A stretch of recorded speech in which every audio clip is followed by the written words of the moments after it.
Hi, and welcome to a new course, at least a new course to you guys, BI1103, which is Reading the Old Testament. I'm Dr. Brian Babcock, and I will be your professor for the next 8 weeks. To start in week 1, we're looking at Herman Who, an introduction to hermeneutics. Now, before we get into this week's coursework, I would love for you to take a few minutes this week early on and do a community post under class introductions. It's a great way for me to get to know each of you, which I'm excited and looking forward to doing. And it's a nice way for those who are new to Moody to get to know their classmates, or for those who have been around a while to say hi to each other again. So go introduce yourself to the rest of the class and to me. You may provide as much information about yourself as you like. If you have a Facebook page, a blog, a website, or a picture, please feel free to post those. But don't post your Facebook information unless you really want people to be friends. But do post a picture if you have one. It's always nice to get to know what someone looks like as they're with us in the course. So this week, looking at hermeneutics and what does that term really mean, it's an outline, or at least our goals are to outline the organizational structure of a narrative passage and identify the theme of that passage, and to articulate the goal of and challenges to effective biblical interpretation, and then finally to evaluate the artistic and scientific aspects of biblical interpretation. Now, this first assignment may be a little new to you, and you may want to review a video that is part of this course on parallel structures or chiasm.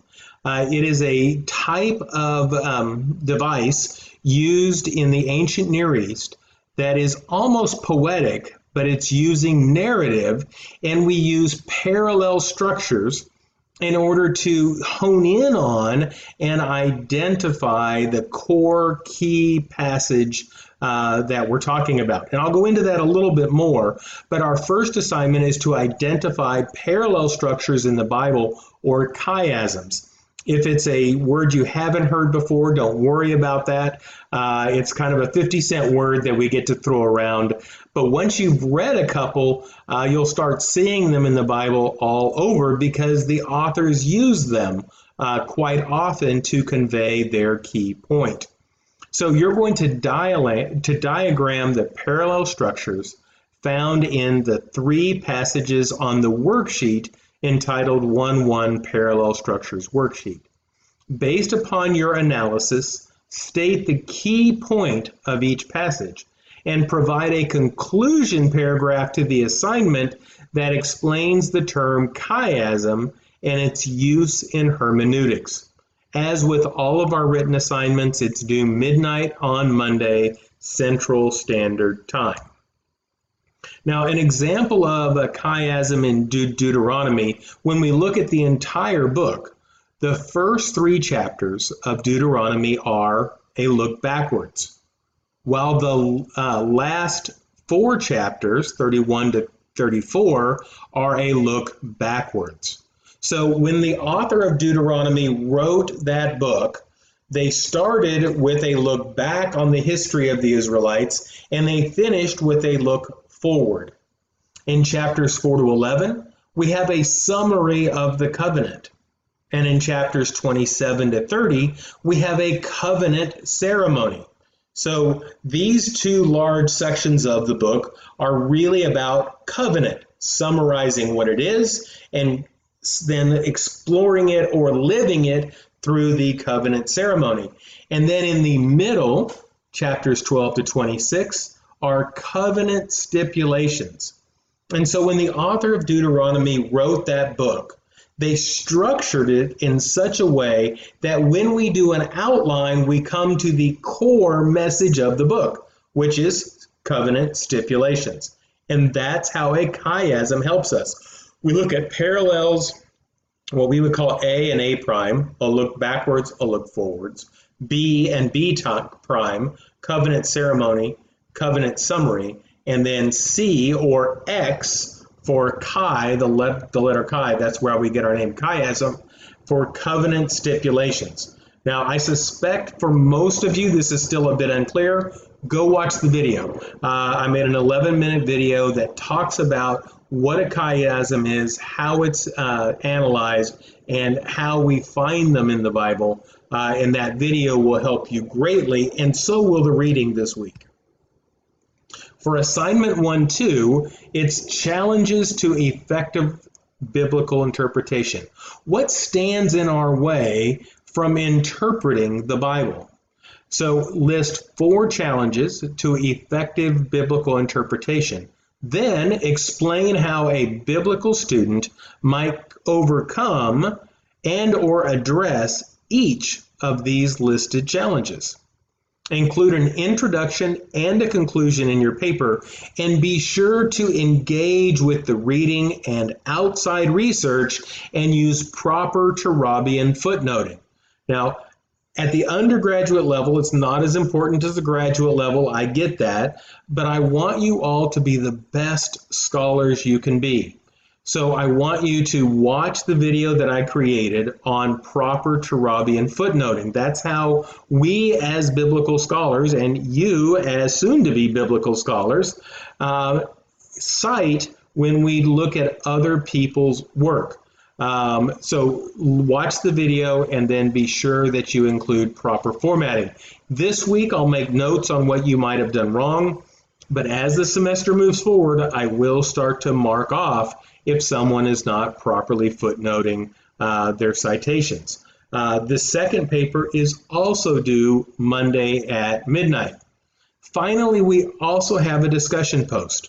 And is biblical studies or biblical interpretation an art, or is it a science? Do you believe biblical interpretation is more artistic in its methods, or is it more scientific? If we do A, B, C, then we come out with the right understanding of the Bible. Or is it, we come to it, whatever the Holy Spirit tells us, that's what we're going with. So I want you to write a 2 to 3 paragraph post on the following question. And be sure to support your position with quotes from the reading and biblical citations while adding your own analysis and reflection. After finishing your post, let's go back. So the question is, do you believe biblical interpretation is more of an art or a science? After finishing your first post, provide a response to at least 2 of your peers considering the following. What factors or angles might they have missed, and what would you add? After considering these questions, answer the following. How was their perspective helpful, keen, or correct, or do you disagree with their understanding of biblical interpretation as an art or a science? First post is due on Friday at midnight. All follow-up comments and discussion are due Monday at midnight. Now, before I move on, I also have a quick video lecture for you to watch in the announcements on what I expect. And what I expect in discussions may be different than other professors. I feel that as you write a discussion post, you're just putting out your feelings. And often students are kind of trapped into the, I have to get 2 posts. And so what they do is they write theirs and then they come back in a day or so and they write 4 quick responses to 4 other people. Well, that's great. That's a comment. And I think that's B-level work. I mean, that's fine. It's good, but it's not great.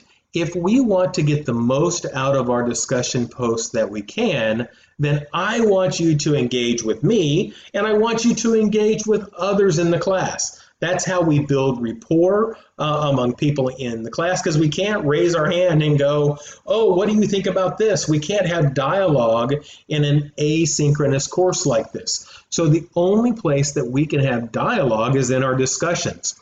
So I want you to converse back and forth, bringing up questions of one another, engaging in discussion over the course of the weekend between Friday and Monday, on at least more than one occasion in order to get full marks. Now, a B is a great grade, and if what you want to do is go in on Saturday and drop some comments, that's great. You'll have a B on the discussion post. But if you want an A, and if you want to get as much out of the class as possible, please engage with each other as we move through the semester.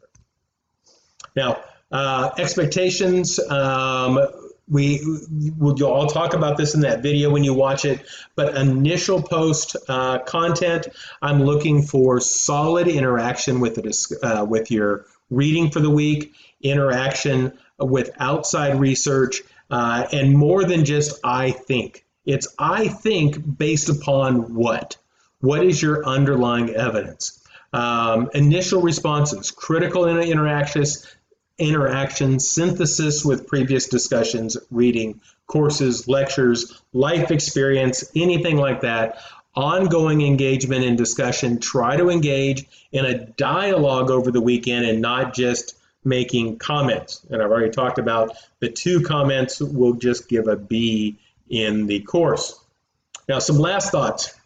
Rubrics and due dates are found under course resources if you want to look at how I'm grading or what kind of key things I'm grading for. Class introductions are under community posts. Please go there and give me a quick outline of who you are and what you want out of this course. Please put your name in the file name of assignments. That's not as important right now because Box and Blackboard are working pretty well, but it's always a good habit to put your name in the file name of your assignments. I really look forward to a great semester. I know some of you are new students, and that's always exciting, but this is a fun class. I actually designed this course, and I hope that you get as much out of it as I did putting it together. And I really look forward to seeing how God uses our time together in your personal ministry.